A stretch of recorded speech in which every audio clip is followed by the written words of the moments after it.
পড়াশোনা শেষ করে চাকরিতে ঢুকে বউ বাচ্চা নিয়ে ঘর সংসার করছে, আর তুমি এখনো বাবার কাঁধে বসে অন্ন ধ্বংস করছো। অপদার্থ, মরে গেলে মুখে আগুনটা অন্তত দিও।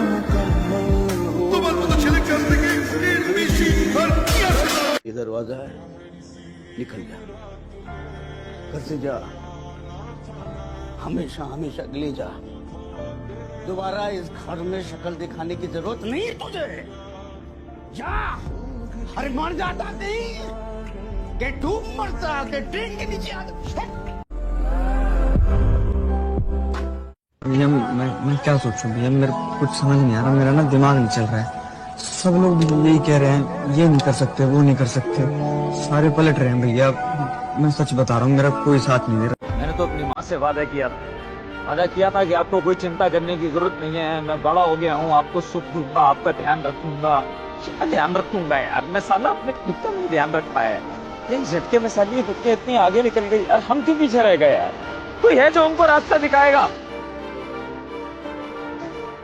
है कोई?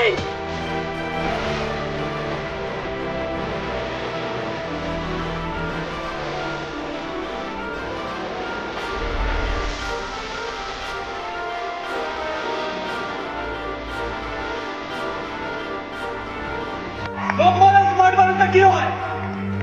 স্মার্ট বাড়িতে কি হয়? আরে চটি পড়ে আছে একটা ছেলে বাইরে 50 লাখ টাকার গাড়ি নিয়ে দাঁড়িয়ে থাকে।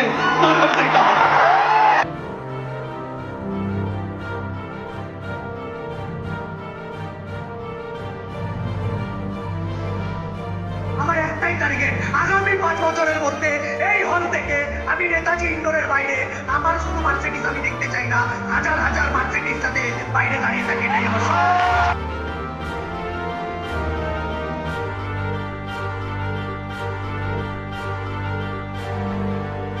স্মার্ট ভ্যালু শুধুমাত্র একটা মানুষকে জায়গা দেখায় না, স্মার্ট ভ্যালু একটা মানুষকে কেরিয়ার দেয় না, স্মার্ট ভ্যালু একটা মানুষের মধ্যে যে ইমোশন আছে, একটা মানুষের মধ্যে যে মনুষ্যত্ব আছে সেটা জানিয়ে দেয় স্মার্ট ভ্যালু।